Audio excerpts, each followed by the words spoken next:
The undefeated welterweight contender didn't mince words when asked about a potential Canelo Alvarez versus Terence Crawford showdown. Keep it real, I think he's too small. Like, yeah, I know he just weighed in at 180 right now, but just putting on the weight and actually belonging to that weight are two different things. But it's Canelo we're talking about. You know, I mean, that dude is good. Yeah, he's been running boxing for a long time. Yeah. I mean, so you're gonna say Canelo stoppage or just Canelo win?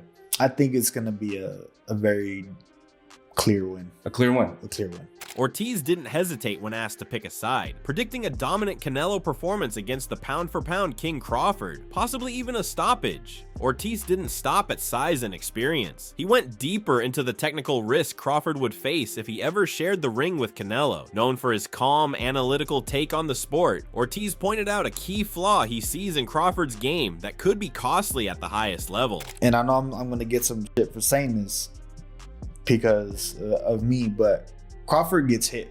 He does. Yeah. He gets hit like everybody else. Sometimes he gets hit pretty clean. If you get hit clean by Canelo, that's not good. It's really not good, whoever you are. And Canelo's fast. It's not like he's a slow puncher. He will catch you off guard. Yeah.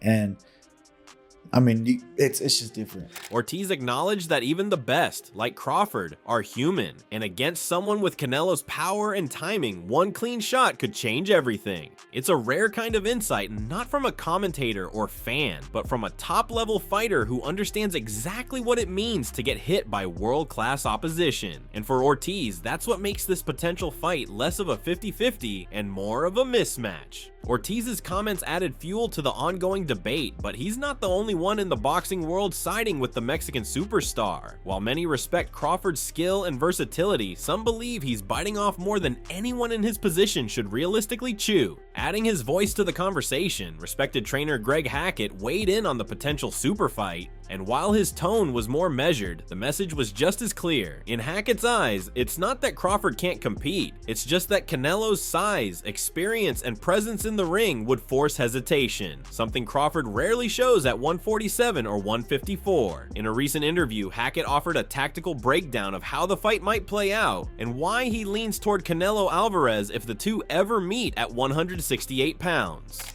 Bud and Canelo is going down. Bud says he can knock out Canelo. What you think?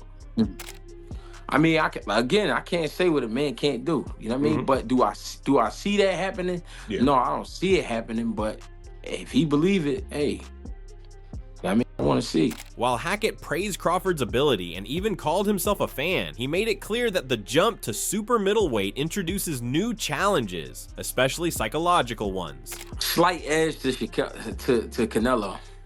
Yeah.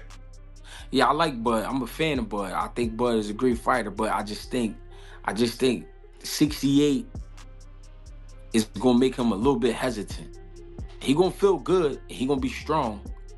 He gonna have some good speed, but I think he's just gonna be a little bit hesitant. He won't pull the trigger right away. Hackett's breakdown wasn't emotional or fan-driven. It was based on what happens when elite fighters climb into weight classes they're not fully adjusted to. That moment of hesitation, especially against someone like Canelo, can be the difference between surviving and losing convincingly. As the buzz around a possible Terence Crawford versus Canelo Alvarez showdown continues to grow, another elite voice in the boxing world has stepped in with his perspective. This time, it's undefeated welterweight phenom Jaron "Boots" Ennis, widely considered one of the most dangerous rising stars in the sport. When asked about how he sees the fight playing out, Ennis didn't shy away from making a clear pick, and like Virgil Ortiz Jr. and Greg Hackett before him, he gave the edge to Canelo, but his reasoning wasn't just about experience or size. It was about proven performance against naturally larger men. But I think you gotta lean more towards Canelo, because like I said before, he been putting big guys out and down, and Canelo not even really a 68 pounder. He probably really should be at 60 maybe, and he been hurting these guys.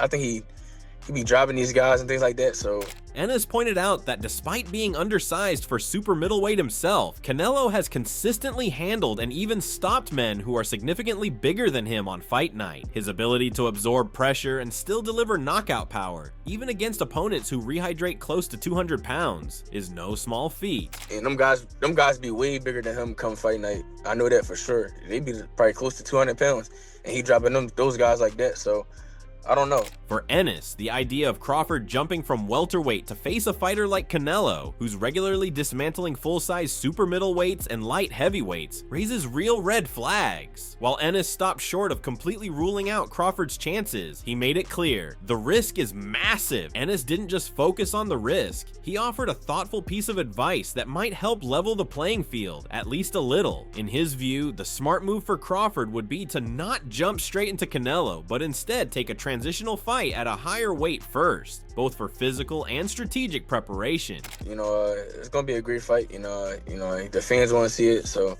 so be it. I think Crawford should take a warm-up fight, at like 60, or like at least at 60, just to get his body, to fill into somebody a little bit bigger. Ennis made an important point that many casual fans might overlook. Moving up in weight isn't just about putting on pounds. It's about adjusting to how opponents hit, clinch, and absorb punishment at those new sizes. The timing, rhythm, and physical demands all change, and rushing into a fight with Canelo could mean skipping crucial stages of adaptation. Things like that, I know when you go up in weight, you gotta, develop that power and not develop the power, but like put that muscle on and be heavier and things like that. So he might not want to take a fight because he's trying to build up right now, but I think he should, just to stay sharp and that way he don't have like a long layoff or anything like that. While much of the talk around a potential Canelo Alvarez versus Terence Crawford super fight has centered on weight, size, and power, one legend of the sport has offered a completely different angle. Roy Jones Jr., a man who famously jumped through weight classes during his storied career, believes this fight isn't just about physical attributes, it's about mentality. Known for his high boxing IQ and ability to dissect fighters from a tactical perspective, Jones didn't pick a side outright. Instead, he focused on how Canelo approaches the fight, warning that the outcome may not depend solely on who's naturally bigger or stronger, but on who fights smarter.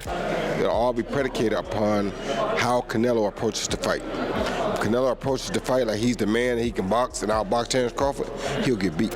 Jones emphasized that Crawford is too slick and too smart to be outboxed in a traditional sense. Trying to match skill for skill with Crawford, he warned, is a losing game, even for someone as technically sound as Canelo. But there's another version of the Mexican superstar that Roy believes could change everything. If he comes out and shows that he really wants to go out and prove whether he's still the best, he might win. So it all depends on which Canelo come to the dance. Jones's take wasn't just insightful, as it was layered. He understands that at this level, confidence and intention shape outcomes just as much as size or speed. A passive Canelo who tries to coast or box too clean could play directly into Crawford's strengths. But an aggressive, pressure-focused Canelo, the one who bullied champions like Caleb Plant and Billy Joe Saunders, could overwhelm even someone as gifted as Crawford. Ultimately, Roy's message was clear. Canelo's mindset will define the fight. In a matchup where both fighters are capable of elite execution, the difference may come down to who imposes their identity and who hesitates. Roy Jones Jr., a man who conquered multiple weight classes throughout his iconic career, believes the Canelo vs. Crawford matchup goes far deeper than just size or strength. For Jones, the key isn't in the physical numbers, but in the mentality both fighters bring into the ring. He warned that trying to outbox someone as cerebral and slick as Crawford is a mistake, even for a technician like Canelo. In his view, the version of Canelo that tries to play it safe or box clean could walk straight into Crawford's rhythm and trap game. But if Canelo shows up aggressive like the one who broke down fighters like Caleb Plant or Billy Joe Saunders, that pressure could shift the entire tide of the fight. Jones's message was simple yet powerful. Mindset and identity will define the night. Echoing a different kind of concern was Mikey Garcia, who brought raw first-hand experience to the debate. Having jumped weight classes himself to face bigger men, Garcia didn't question Crawford's talent. He questioned the physical toll. Garcia made it clear, stepping into the ring with someone like Canelo, who carries elite-level power and has been tested against naturally larger opponents, isn't just dangerous, it's punishing. Skill matters, yes, but But there's a brutal truth to moving up multiple divisions. Your body may not hold up, no matter how sharp your technique is. What happens when he takes a shot from Canelo? One of those uppercuts from Garcia or those... He could get dropped, or he feels it enough to be like, this, I'm boxing. And goes on the bicycle and turns southpaw for the rest of the night. And I wouldn't blame him either. You're going to go in there and collect a paycheck at that point. Right. You're not going to go get hurt. Right. What good is it to get 20, 30 million if you are hurt physically, end up in the hospital and hurt just physically, life-changing? You don't want that shit. Do you think Canelo could hurt him? It could be life-changing? Good. He's that big, fool. One punch could knock him out bad enough to hurt his eye socket or detached retina. You never know. Right. So no one wants that shit. Crawford said if he beats him, he's in the top 3 GOATs of all time. Oh, for sure. If Crawford beats Canelo, then for sure. You'll all the props in the world, bro. And he actually does have a chance. Garcia didn't write off Crawford's chances. Far from it. He acknowledged that Crawford is talented and strategic enough to potentially steal a decision if Canelo doesn't press hard or gets outworked. But the concern he raised was about what it takes to survive in the ring with someone like Canelo, not just technically, but physically. There was no disrespect in his words, just realism. Garcia understands the risk that comes when a fighter, no matter how great, steps up more than 2 full divisions to face a dominant, battle-tested champion who knocks out men far heavier than himself. It's not just a test of skill, it's a test of anatomy. Among the many voices chiming in on the dream matchup between Canelo Alvarez and Terence Crawford, few have been as brutally honest, nor as direct as Joel Diaz. The respected trainer didn't hold back when asked about those picking Crawford to beat the Mexican superstar. A lot of people that say that Crawford can beat Canelo, no problem. I mean, I respect that, but I just think they're stupid. I mean, excuse my language. The size difference of a bigger man changes everything with one punch. For Diaz, this isn't about underestimating Crawford's skill. He recognizes the Omaha native as a talented fighter, but believes that no amount of technique can overcome the natural physics at play. According to Diaz, size and power are not just advantages for Canelo, they're fight-defining factors. One clean shot from a naturally bigger man, he argues, can instantly turn a competitive contest into a one-sided finish. And to illustrate his point, Diaz began comparing resumes, particularly how each man performed against certain levels of opposition. And I can see the same thing. I mean, you saw Canelo Alvarez fighting Amir Khan. Now, look at this. Terence Crawford moved from 47 to 54 to fight Madrimov. What did he do to Madrimov? Nothing. Okay, Madrimov was a 54-pounder. Now, to move up to 168, that's 2 more divisions. Diaz highlighted what he sees as the physical gap that Crawford can't bridge, comparing it to Canelo's history of absorbing power from elite punchers, most notably Gennady Golovkin. Canelo Alvarez will take any punch from Crawford, but I don't think Crawford will take any punches from Canelo. Remember, Canelo got hit by Triple G, the heaviest hitter in that division. And Canelo took those shots like a champ. I don't think Crawford has anything to beat Canelo. Diaz closed his argument by drawing a hard line. Crawford, in his eyes, simply doesn't belong at 168. It's not a shot at Crawford's greatness. It's a reality check on just how steep the climb is when jumping multiple divisions into elite territory. When Juan Manuel Marquez speaks, the boxing world listens. A cerebral technician, proud Mexican warrior, and one of the sharpest analysts in the sport, Marquez has always offered insight rooted in fundamentals. And when asked about the highly discussed Canelo Alvarez versus Terence Crawford showdown, Marquez didn't hesitate to share his honest take. "I don't like the fight," Marquez said plainly. While some fans may see a legacy-defining chess match, Marquez sees a physical mismatch in the making. He acknowledged Crawford's brilliance, his skill, his achievements, his pound-for-pound status, but pointed to warning signs already visible in Crawford's most recent outing. I don't like the fight because Terence Crawford is a good fighter, but in the sport of boxing, it has divisions. You know what I mean? You know? Right, weight classes. You know what? Right? Yeah, weight classes for a reason. Weight classes for I remember when Terence Crawford fought with Madrimov. Yes. He looks slow. He looks with